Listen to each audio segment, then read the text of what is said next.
And in today's video we're fitting an oil temp gauge to the MX5.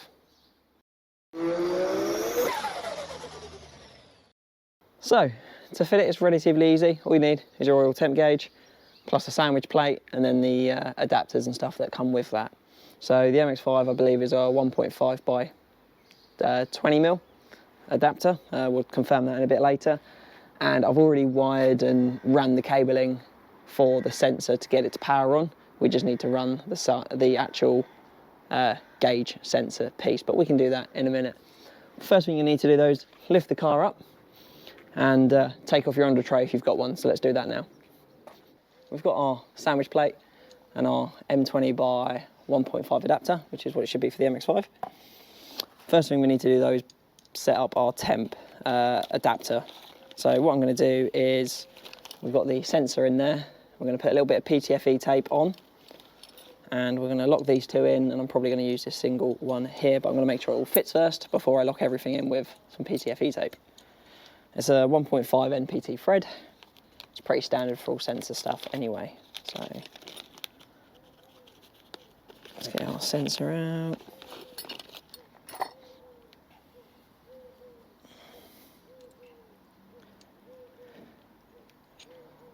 I think that's going to fit quite nicely actually. Make sure you cross-thread it for extra security. Do not cross-thread. Yeah, so that's going to fit in like so. I don't know if I'll run an oil cooler in the future, but obviously the sandwich plate gives you the ability. This is a non-thermostatic one though, so if I'm honest, if I was going to run an oil cooler, I'd replace it and put a thermostat in it. Just so the oil doesn't get super cold. Right. PTFE tape. Or use your favourite sort of thread sealer.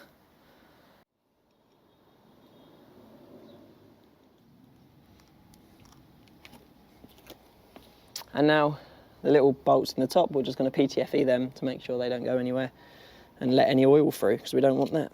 Once you've got your adapter plate all sort of secured and sealed as best as you think it can be, we're now going to sort out the little bullet adapters into the side of this. So we've got some automotive cabling, or just some normal cabling, you can use whichever you want.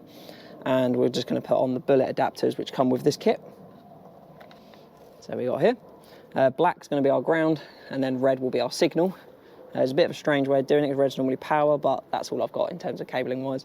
If I had a blue and a white, I'd do a blue and a white, but I just don't have that cabling available to me. So we're going to just trim this down so we're not shorting out and stuff.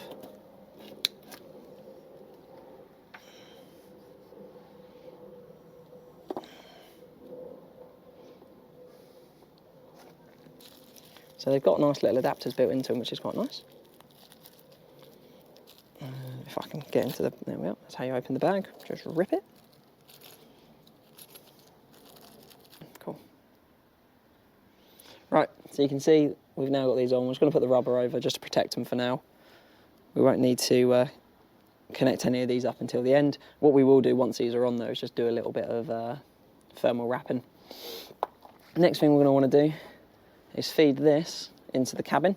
I've still not worked out exactly where I want to ground it, whether I ground it inside the car or out. Part of me is thinking if I ground it inside the car, at least I know it's safe, and the actual cabling and wiring is all going to be waterproof. So for ease of ensuring that I don't have problems, I'll probably do that. So we're going to go find the little hole in the back of the dash and we'll start to feed it through, and me and George will start having a load of fun swearing at each other trying to do it. I've already wired quite a few cables and stuff through. I've already got a little grommet that I'm using. It's just down inside there. You'll see the rest of the cables going through. So we're going to point this one in and then gently put it through, try not to damage or move any of the other cables that are in there. You will probably want another person to help you do this, or at the very least a fishing wire or a coat hook or something. Probably would be easier to use one of them, but we've already done it a couple of times, so we'll make it work.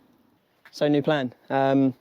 Instead of forcing a cable through a very small hole that's already on that side, I remembered my gauge that I'm putting this into is on the dash on that side of the car, on the passenger side. And also I have no aircon, so I've got two holes in the firewall which are really easy to feed through. So we're going to do that instead. So we'll imagine that the cable is plugged in down here. So the cable's going to be plugged in down here. We'll then connect said cable So the top of the firewall, running along our brake lines, making it look as neat as possible. And it's then going to feed into the little hole just down there. Now, how much easier is that going to be? I'll tell you, so much easier. So if we feed that through the tiny little hole, and I take the camera from George, so the gauge you can see is going to be here, and the hole it's come through is there. So much easier. So this is my range of cabling that I've got to mix it all into, but that's easy enough to do with all of this, so we'll make that happen and carry on. Very exciting. So let's sort out the cabling on this end and then we'll get it all installed. So this cable, we're going to link the red into this green point here, and the black will come up here in the to a ground point on the vehicle instead of using the 12-volt ground I'm already using. So you've got our sensors just down there. They're not connected because the adapter's not on, but it is literally right on the right point because they're little bit adapters, so I can line it up. It runs down underneath the brake booster, up along the bottom of the brake lines, keeping it out of the way, and then down following the brake lines underneath the coolant, not the coolant, the window washer adapter, or straight out thing, and then straight through the hole. And then into the inside of the car. So excitingly, that's that piece done. So we've got the cabling running. We now just need to get the sandwich plate on and then connect it up to the gauge inside. So we'll get the sandwich plate on now. Could do this with doing a full oil change, just because I need to make sure that this is all working and not leaking at all. I'm not going to do a full oil change, I'll just top it up, that bit of oil that we lose. So we are going to be taking the oil filter off. So you want to get this underneath to catch any of the oil you want to do. So as we take off the oil filter, we'll make sure we rotate it upwards so we don't spill all the oil on the floor. Now, so I'm going to make sure that this thread actually works on this end. And that is going on nice and easy. And we're going to oil up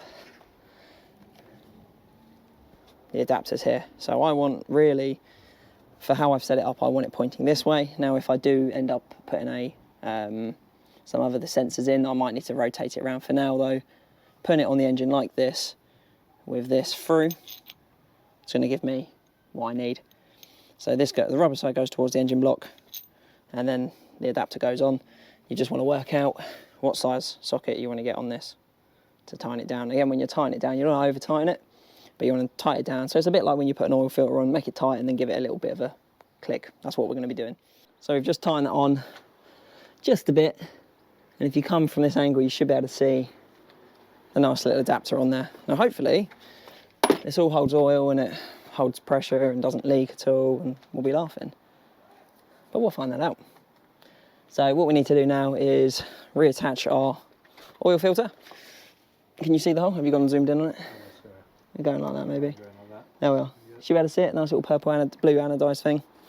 We're now going to put our oil filter back on, reconnect the sensors, make sure it doesn't leak. Don't even go back under. And we should be fine, yeah. Still. If you could.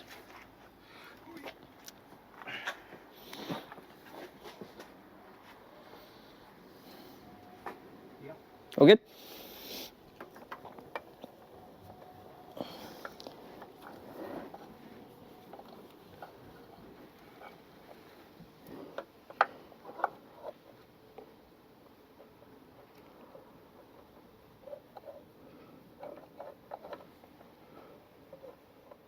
So now we have this monstrosity of cabling for future projects. But the main thing we need to look at is this green cable here, and this cable coming in here. The rest of these, oh, and this.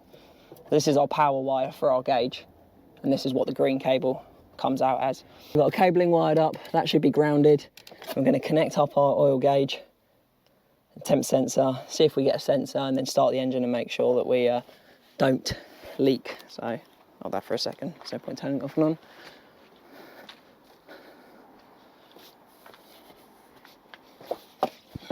So into this sensor we have power and ground, and what we're going to do is plug her in.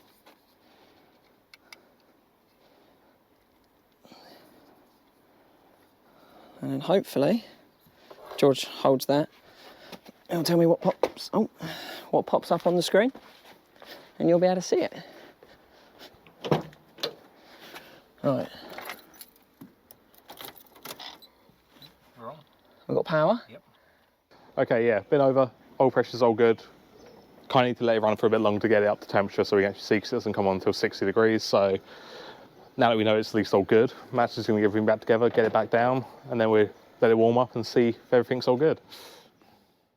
Well, that was a long time ago, about a year or so. So it's now working. Basically had an issue with the sandwich plate. Sandwich plate I had wasn't very good. Wasn't really allowing a proper flow of oil through its sender piece, so it wasn't reading it. I then brought one off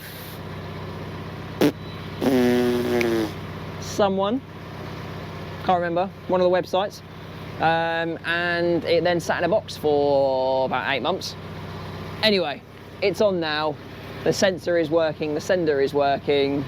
I'm very happy with it. We'll show you what it quickly looks like once it's up to temperature, and then we'll be ready to hit the track again. So yeah, basically the sandwich plate I had wasn't very good.